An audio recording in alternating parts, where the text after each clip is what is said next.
What up, everybody? Welcome back to Furrow Publications YouTube channel. This channel talk about zines and white publishing, and today I want to talk about Johann Vasco's Johnny the Homicidal Maniac. This was the comic that made me want to make comics. This is the comic that got me making comics.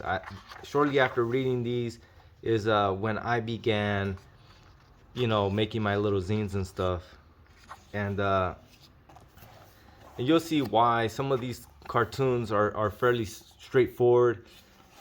It's a sad thing for me that Johann Vasco never kind of came back to comics. I know that he's, making Invader Zim on, I forget what label, but he's still making some Invader Zim comics.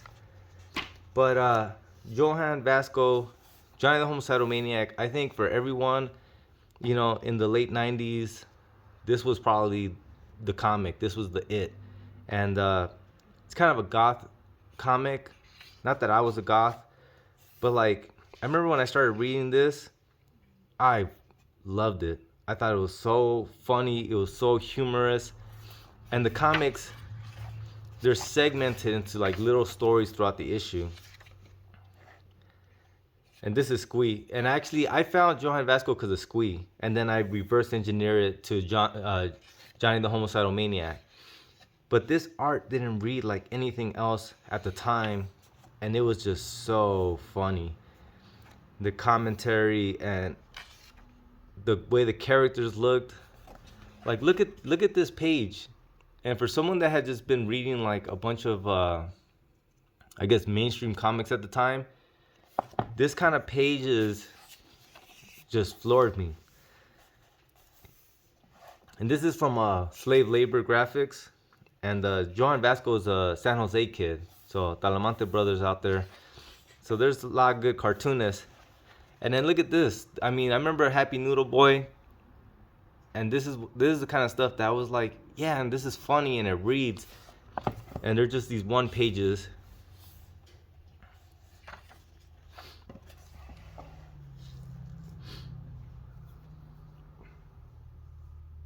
Look at these one pagers.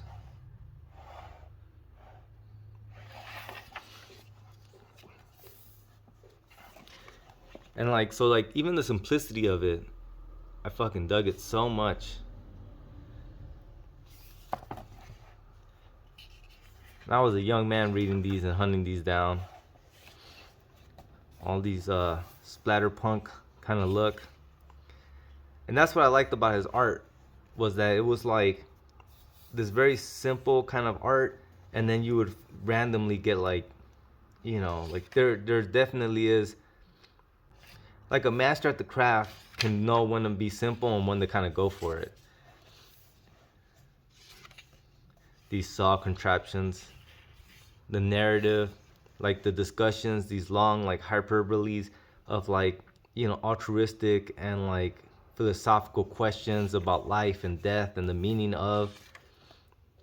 It's just so good. And like look at this panel. Well, that did nothing for me. Right? He's trying to get meaning through kind of like, this sad, well, he's a homicidal maniac, right? He's a serial killer.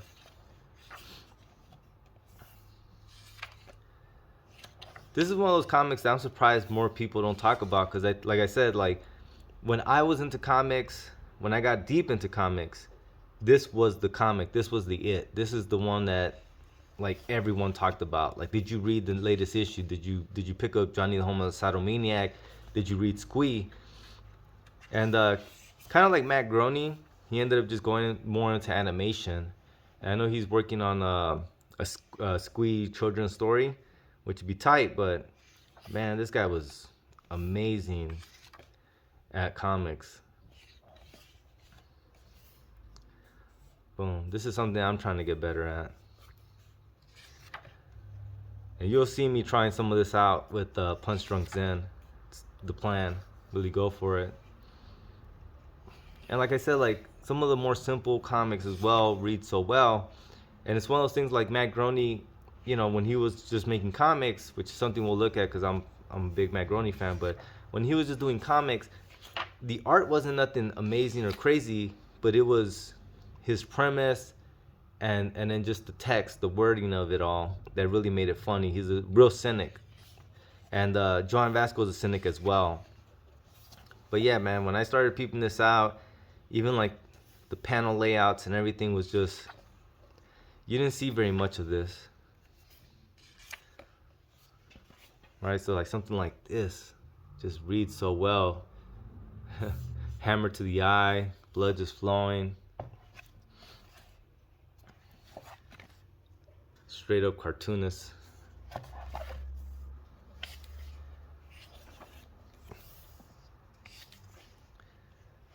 And like it was just so dark, right? Like this is a pedophile trying to get Squee. Johan comes to save the day.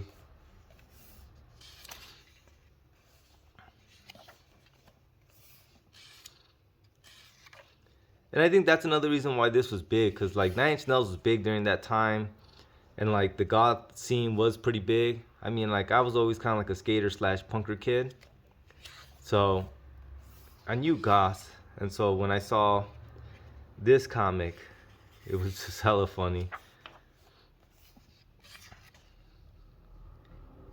And I never understood if it was like a serious portrayal of goth and like concepts of goth, because, well, I wasn't into it, but the commentary on society and things like that is just too funny. One of the things that's missing from this director's cut is at the end of every issue, there would be a 1-page where Johan Vasco kind of just talked about where he was at, what he was feeling, what he was going for. And those are fun. It's kind of like the Teenage Mutant Ninja Turtle comics as well has that, where every issue has kind of like a, you know, like a letter from the editor, who were Peter Laird and Kevin Eastman. Like this stuff too.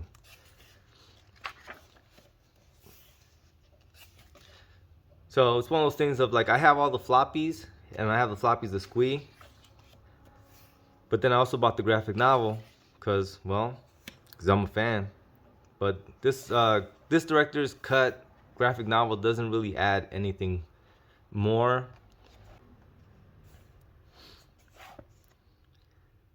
And I think we've gotten better with the graphic novel, and we've understood that like, if people are fans and you add more, kind of like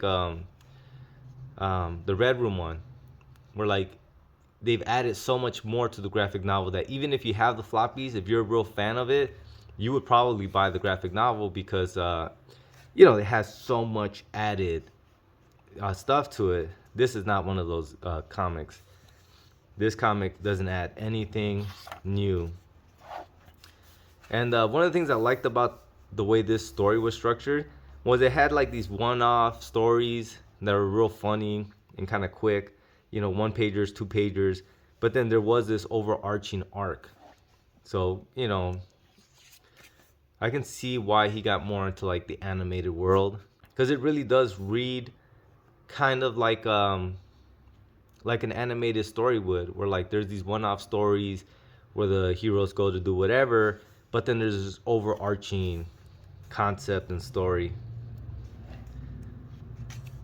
So this is one of those, like, if you've never peeped this out, if you've never read this, you need to pick this up, man. This and then Omni Comics were the two that really got me like into humor comics and really got me to see that there was a whole different side to comic book storytelling. And we'll get into the Omni Comic stuff, because like I said, it was a big influence on me too, and that had to do with the fact that I was a Kevin Smith fan. But this one, I just happened to I remember having to see Squee issue 1 when it came out, and the guy at Meltdown Comics, there was a toy shop next to it, and this is before they moved to their last location, before they closed. But when I walked in there and I seen that, I picked it up, and he said, "Oh, if you like that, you might want to check out Johnny the Homicidal Maniac." So then, sure enough, he ordered me all the back issues, and shit, I've been stuck on this ever since. Like, this is one of those as well that's on my table that I reread and look through all the time. Right? So like look at this shit, is so beast mode.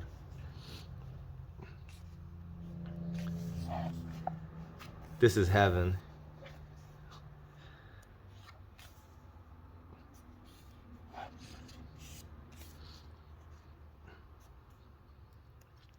there's so many cartoonists that like I genuinely love the cartooning that don't make comics anymore, and I'm always just like, why? Like, why wouldn't you just? How can you stop? And I bet you he hasn't. Like, I bet you he has just pages upon pages of comics that he's made that just never published.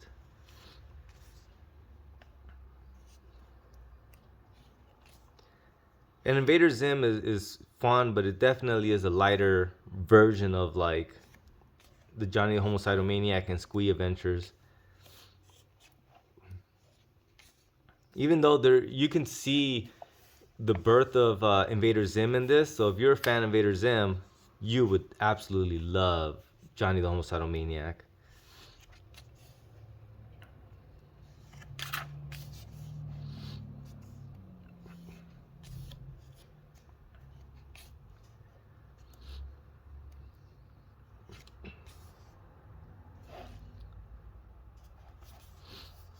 Silhouette, like that silhouette. Right, like I said, like the simplicity of it, but it reads so well. And it's just straight up madness.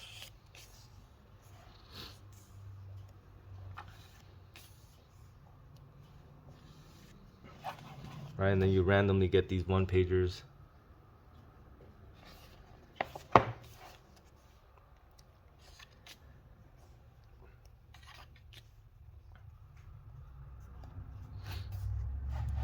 Look at this sequence. He's going to sleep. Demons come for him.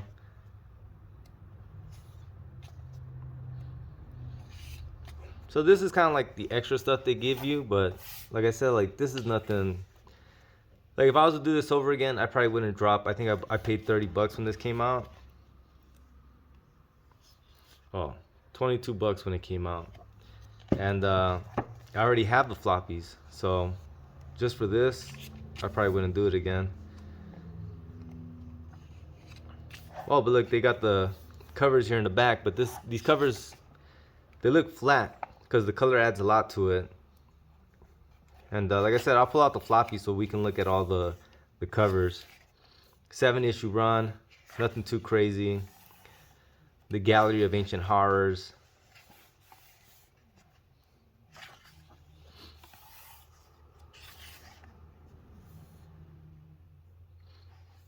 So this was him conceptualizing like the young Johnny the Homicidal Maniac, which is fun because they never really talk about his family and things like that. So it would be fun to see him go back and maybe do that.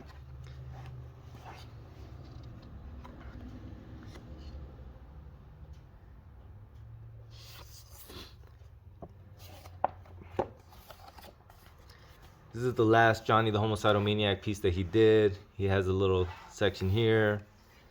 A quick interview. This is where he talks about this Squee children's movie that he was working on that just has never been. And I mean, I really do hope that it comes to be, but as of yet, it has not. So this is one of those that if you've never read Johnny the Homicidal Maniac, you gotta peep this out, man. This is like I said, this is the comic that I read as a young man that made me start making zines and made me really just want to become a cartoonist. The way the stories were told, and like I said, this was the first time when I read something that the philosophical and altruistic conversations that Johnny has with his victims just let me know that like that this medium could do so much more than just the very surface level kind of superhero storytelling. Never mind that later on as you get older you start finding writers that really delve into like deep philosophical questions through Superman, through Batman and all that. But like up until that point in comics, I had never read anything this powerful or strong that like I said, it asks questions about morality, good and bad, pokes fun at society, and you know, all these philosophical questions about the meaning of life, about emptiness in life. This shit was a hit, man. But yeah, Johann Vasco, looking forward to whatever you make. I still watch Invader Zim, and anytime I hear that he's dropping something new, I'm all for it. And he's still making Invader Zim comics, but those are much more tamed, and the questions there, it's more just straight up humor based. The philosophical aspect of it that you have with Johnny the Homicidal Maniac and the Squeeze, that's missing. But if you never read Johnny the Homicidal Maniac, hell, I implore you guys to peep that out.